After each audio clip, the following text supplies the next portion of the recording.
La función empresarial. Veamos, como introducción, un par de usos antiguos en lo coloquial del término empresa. Primero en El Quijote, de 1605. Mas apenas se vio en el campo cuando le asaltó un pensamiento terrible y tal que por poco le hiciera dejar la comenzada empresa, y fue que le vino a la memoria que no era armado caballero y que, conforme a la ley de caballería, ni podía ni debía tomar armas con ningún caballero, y puesto que lo fuera, había de llevar armas blancas, como noble caballero, sin empresa en el escudo, hasta que por su esfuerzo la ganase. El primer empresa es una misión, un llevaré a cabo, un designio en marcha. La segunda es el lema o dibujo heráldico. Ahora una carta del general San Martín de 1816. ¿Hasta cuándo esperamos declarar nuestra independencia? ¿Qué relaciones podremos emprender cuando estamos a pupilo y los enemigos, con mucha razón, nos tratan de insurgentes, pues nos declaramos vasallos? ¡Ánimo, que para los hombres de coraje se han hecho las empresas! Veamos ahora la definición que da el Premio Nobel de Economía Paul Samuelson en su famoso libro Economía, uno de los más usados en las facultades de muchos países durante décadas, en mi edición, la 14, coautoreado con William Nordhaus, quien también ganaría el Nobel de Economía. Empresa, unidad de producción privada básica en una economía capitalista o mixta. Contrata trabajo y compra otros factores con el fin de hacer y vender mercancías. Y por último, las acepciones de la palabra empresa en el diccionario de la Real Academia Española. 1. Acción o tarea que entraña dificultad y cuya ejecución requiere decisión y esfuerzo. 2. Unidad de organización dedicada a actividades industriales, mercantiles o de prestación de servicios con fines lucrativos. 3. Lugar en que una empresa realiza sus actividades. 4. Intento o designio de hacer algo. 5. Símbolo o figura que alude a lo que se intenta conseguir o denota alguna prenda de la que se hace alarde, acompañada frecuentemente de una palabra o mote. Ahora sí, vamos a profundizar. La empresarialidad, el emprendedorismo, los empresarios, los emprendedores y las empresas son las unidades teóricas y reales que mueven el mercado. Como se ve, hay inconvenientes lingüístico-conceptuales para identificar precisamente este tipo de fuerza humana, por lo que hemos de tratar de remediar esto. Obviamente, la acción empresarial es una subclase de la acción humana teleológica o intencional o agencial. Si es una subclase, debe referirse a un ámbito de acción específico. En español, ser emprendedor y ser empresario tienen mucho en común, pero cosas importantes en distinto. Emprendedor es más una actitud, el avanzar, el tratar de innovar, crear. Empresario puede usarse en ese sentido, pero tiene también un significado de administrador, el que administra las empresas, o incluso se refiere al que es dueño de una aunque no la dirija. Ahora bien, en ambos casos lo que hay es una función empresarial que consiste de una perspicacia y una observación de las oportunidades de mejorar activamente la propia situación. Todos tenemos una función empresarial cuando actuamos en el mercado en cualquier forma activa. Solo se interrumpe cuando una persona llega temporalmente a un estado de satisfacción, pero tanto consumidores como empresarios, como administradores, como capitalistas e inversores la tienen, y simplemente la utilizan en distintos grados. Todos somos consumidores, todos tenemos empresarialidad, pero no todos somos empresarios, y las perspicacias individuales varían tanto por temperamento como por el stock de conocimiento humano que cada uno tiene. Definimos la función empresarial, entonces, como la acción intencional libre realizada en el proceso de mercado de la economía para obtener ganancias económicas. Quedan afuera del ámbito definido el solitario Robinson Crusoe y el ermitaño autárquico, y también quedan afuera las relaciones coactivas. Y podemos dejar empresarialidad para este ámbito del mercado económico y emprendedurismo para el resto de acciones humanas, como la de la acepción 1 de la Real Academia de acción o tarea que entraña dificultad y cuya ejecución requiere decisión y esfuerzo, que puede ser decidir escalar una montaña o invitar a salir a alguien que temas te rechace. Emprendedorismo y empresarialidad pueden confundirse, pero es porque están muy ligados. Una actitud empresarial puede tener una motivación emprendedora. Por ejemplo, quien esté preocupado por la privacidad online y decida emprender en su favor puede fundar una empresa para eso, aunque no sea lo único que haga para favorecer la privacidad, porque también decida crear una asociación civil sin fines de lucro que vigile los atropellos que pudiera hacer el Estado a la privacidad. Un ejemplo de empresarialidad que probablemente sorprenda a quienes conozcan las historias es la del personaje de ficción Isidoro Cañones. En sus esfuerzos por nunca trabajar, Isidoro termina trabajando mucho, en especial por periodos cortos con mucha intensidad en cosas que, por lo general, le gustan, porque busca activamente alterar las circunstancias de su entorno para que sea así, financiando así sus muchos días de festichola posteriores cuando se le acaba la plata que le pasa al tío, y manifiesta así una gran perspicacia para aprovechar las oportunidades de ganancia. Un par de ejemplos de Isidoro. En la historieta Brindis de Oro, ayuda a un amigo en problemas, que tiene una bodega, mediante el uso de su imagen de rey de los Playboys y con sus conexiones para aprovechar al máximo en favor de la bodega la fiesta de la vendimia, rechazando al final ser gerente de la empresa de su amigo pero llevándose mucha plata. Dice su amigo de él al final, un genio de la promoción, la publicidad y las relaciones públicas. En la titulada Cultural Tour, tras toparse con un tour de un amigo que lleva a los turistas por los lugares plomo de Buenos Aires, decide crear una empresa junto a su gran amiga y cómplice, Cachorra, para llevarlos por los lugares de onda que ellos seleccionen. Al final le vende su exitosa idea a su amigo del tour que se encontró al principio. Sea, entonces, empresario el que tiene una empresa, firma, compañía, etc. Sea emprendedor el que realiza empresas en ese sentido del párrafo de El Quijote y del párrafo de San Martín.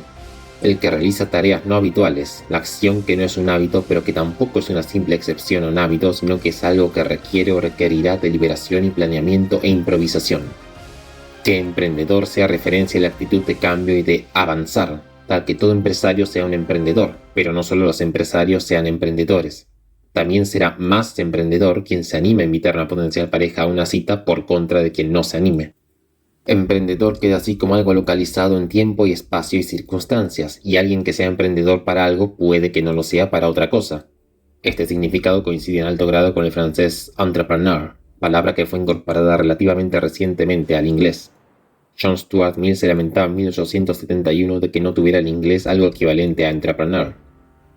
Temperamentalmente, más emprendedores tenderán a ser quienes sean más altos en el rasgo de los 5 grandes llamado apertura a la experiencia, y que no sean tan altos en neuroticismo que esto los detenga, y que tengan la suficiente conscientiousness o escrupulosidad, no me gusta escrupulosidad como traducción, para no cejar rápidamente en la empresa, y tengas en mente que las circunstancias apremiantes, económicas o no, pueden tender a incrementar la función empresarial, o a emplear el emprendedorismo que se tenga al máximo de su capacidad. A mayor motivación, más emprendedorismo. Podría ser emprensión, más perspicacia, más alerta, más observación.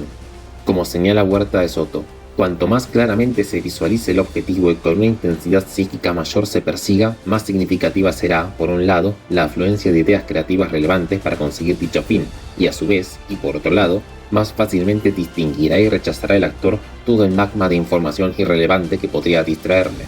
Y también dice, nos interesa resaltar el principio esencial de que el ser humano tiende a descubrir la información que le interesa, por lo que si existe libertad en cuanto a la consecución de fines e intereses, estos mismos actuarán como incentivo y harán posible que aquel que ejerce la función empresarial motivada por dicho incentivo perciba y descubra continuamente la información práctica relevante para la consecución de los fines propuestos. Entre las restricciones institucionales a la libertad, aunque no fueran ilegales, pueden estar las de las corporaciones, como las amenazas de despido y boicot interno al profesor de física de la Universidad de Buenos Aires que subía sus clases a YouTube, arruinando el negocio de forzar a los alumnos a asistir físicamente al aula para muchos otros profesores de física. Veamos las 6 características del conocimiento creado y utilizado por la función empresarial. 1. Es un conocimiento subjetivo de tipo práctico, no científico. O sea, lo va adquiriendo o aprendiendo a través de la práctica y es función de lo que cada sujeto concreto considera relevante para sus circunstancias particulares de tiempo, lugar y deseos. 2. Es un conocimiento privativo, o sea, que es un conocimiento empresarial, por lo mencionado en el punto 1, único para cada persona y utilizable de modo único por cada una, y cada persona solo tiene una parte de la información total, de allí también la característica 3. Su totalidad se encuentra dispersa en la mente de todas las personas. 4. En su mayor parte es un conocimiento tácito y, por tanto, no articulable o solo parcialmente articulable. 5. Es un conocimiento que se crea ex nihilo, de la nada, precisamente mediante el ejercicio de la función empresarial, lo que quiere decir que entra en juego la creatividad. Y 6. Es un conocimiento transmisible, en su mayor parte de forma no consciente, a través de complejísimos procesos sociales. Finalmente, para esta parte, unas palabras más de Huerta de Soto. La función empresarial no solo hace posible la vida en sociedad, al coordinar el comportamiento desajustado de sus miembros, sino que también permite el desarrollo de la civilización, al crear continuamente nuevos objetivos y conocimientos que se extienden en oleadas sucesivas por toda la sociedad. Y además, y esto es muy importante, permite igualmente que este desarrollo sea tan ajustado y armonioso como sea humanamente posible en cada circunstancia histórica, porque los desajustes que constantemente se crean conforme avanza el desarrollo de la civilización y aparece y surge nueva información, a su vez tienden a ser descubiertos y eliminados por la propia fuerza empresarial de la acción humana. Es decir, la función empresarial es la fuerza que cohesiona la sociedad y hace posible su desarrollo armonioso. Paso ahora a las 10 características de la empresa en sentido de firma o compañía. 1. Las empresas son las organizaciones, aunque sea una organización de un solo individuo, donde la económica función empresarial se manifiesta o lleva a cabo para producir bienes económicos, por lo que es necesario entender el emprendedorismo en general y su mencionada perspicacia para entender cabalmente qué es una empresa. Los beneficios que se buscan con estas acciones empresariales son ineludiblemente económicos, aun cuando estos se buscaran para financiar el emprendimiento de proyectos no económicos.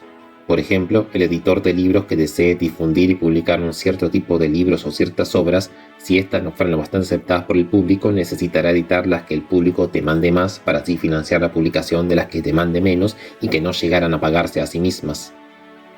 2. No habría empresas en un mundo de neoclásica competencia perfecta, sin asimetrías de información y conocimiento disperso.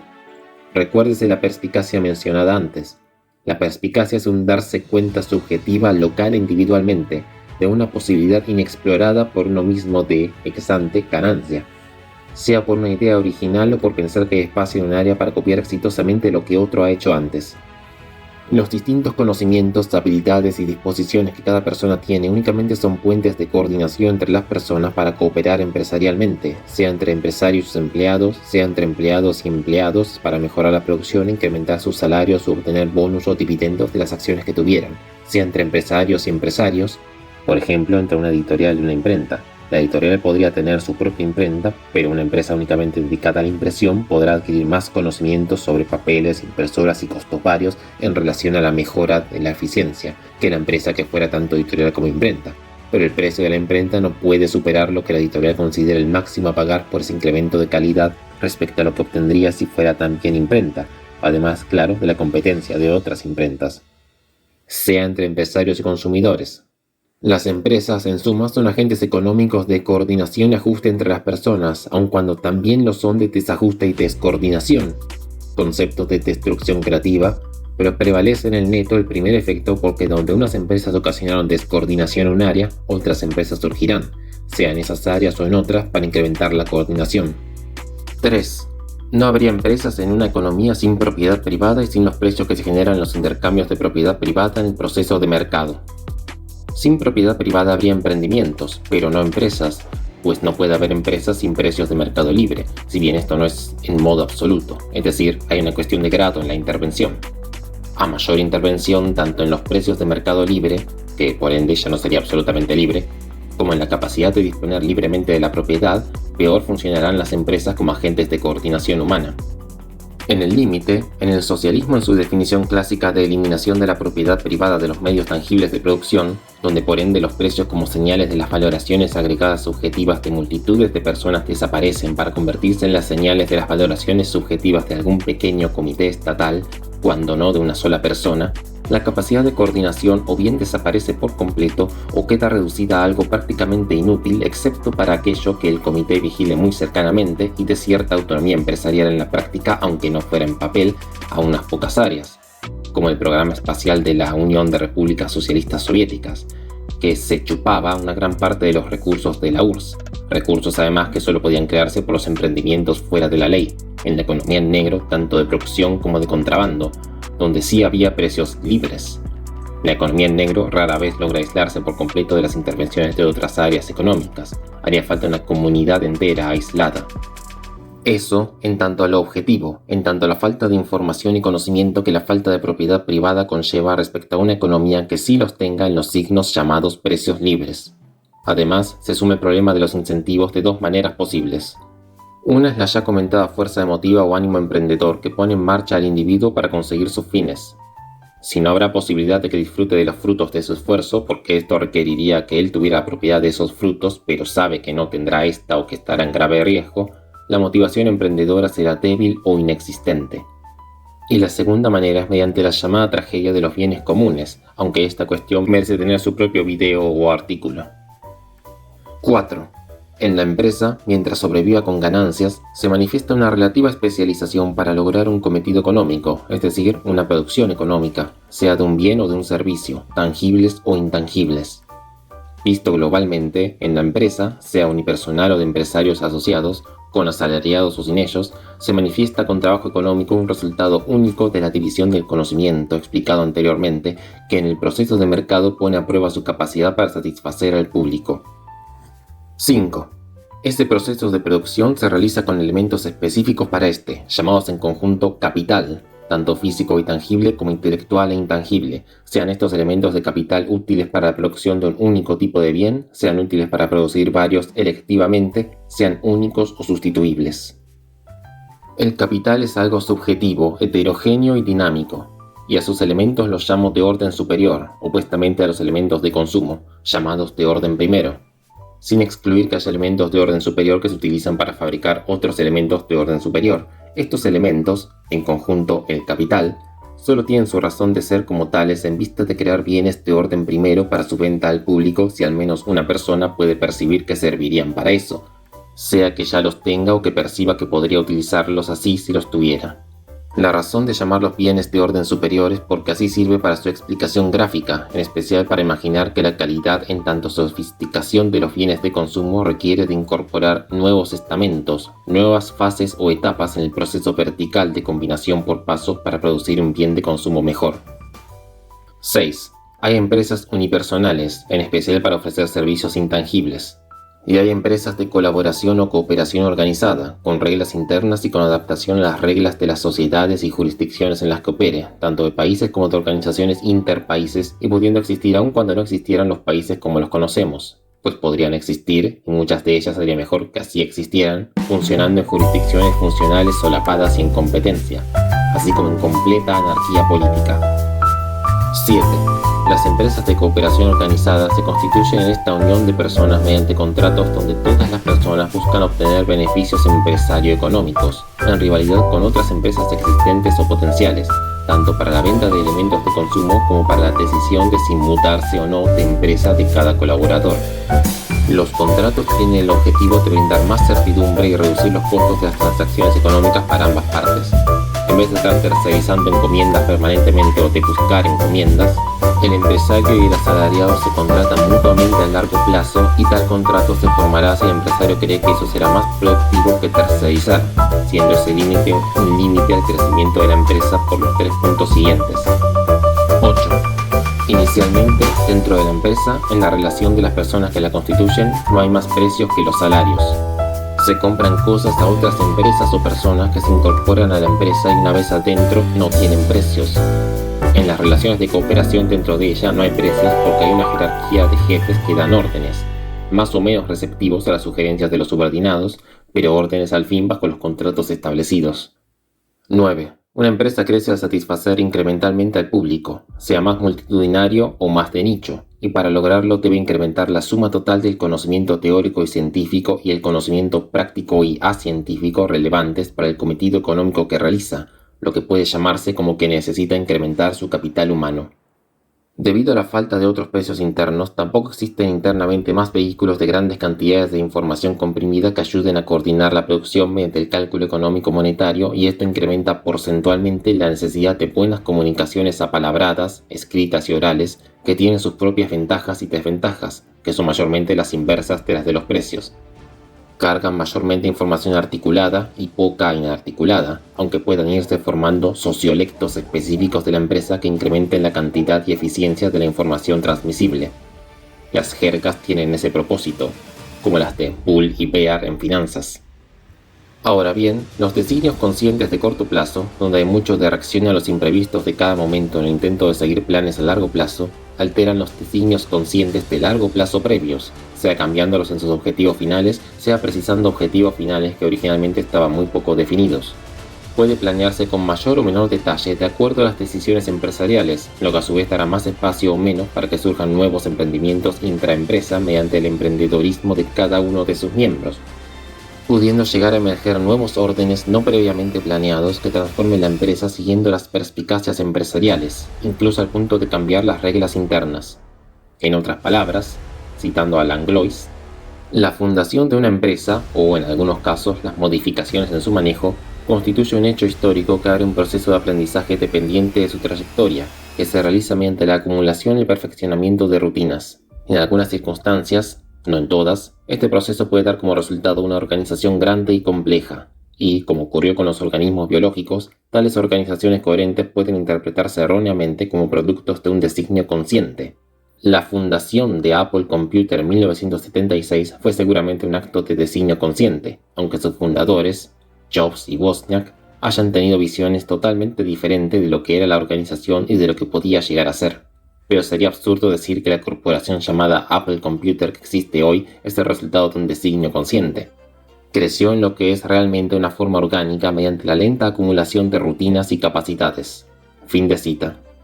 Nótese que esto no es refutado por el hecho de que los dueños pudieran deshacer o matar la empresa rápidamente.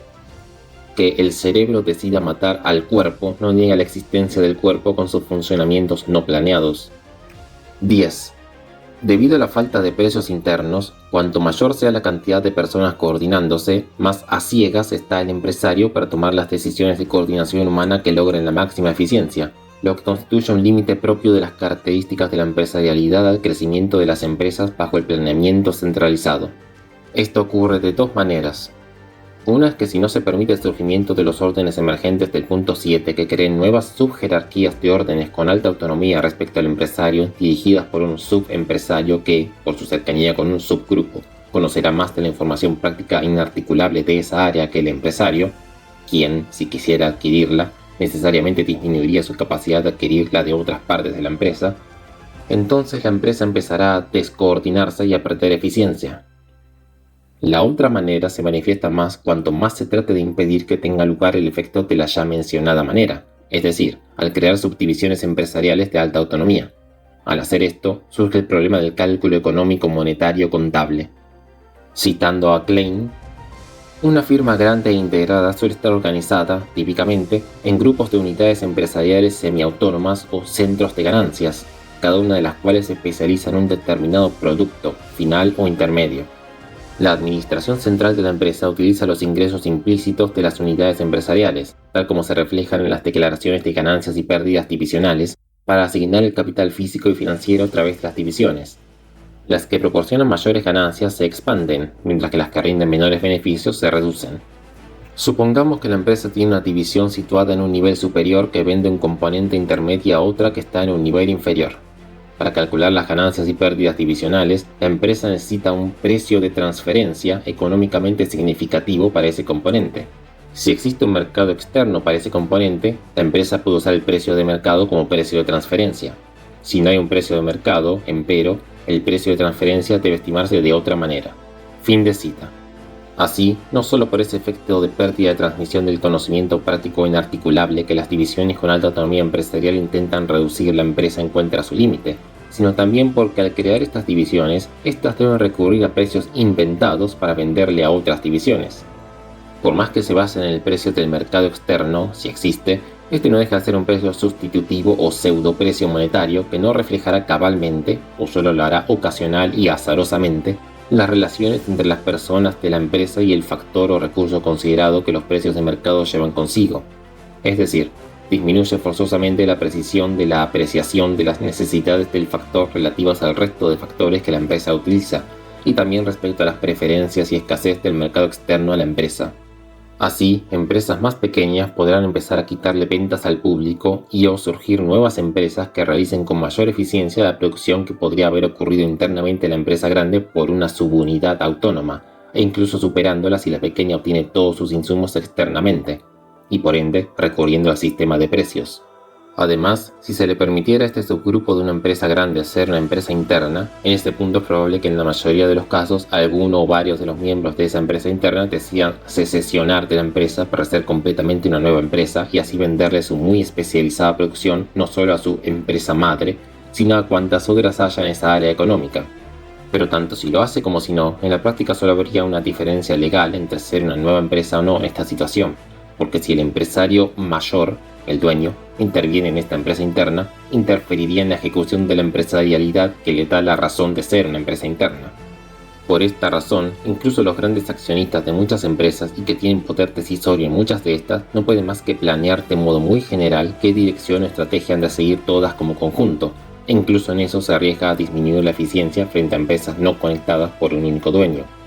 En cuanto este multidueño quisiera involucrarse en varias de sus empresas, introduciría descoordinación empresarial intra e interempresas que serían aprovechadas por empresas competidoras, que, como ya señalé, podrían surgir de secesiones por parte de aquellas personas que, sabiendo que tienen el know-how, el conocimiento práctico de su especialidad, podrían querer ejercer su propia empresarialidad con esto sin estar subordinados a los deseos de este gran multidueño controlador.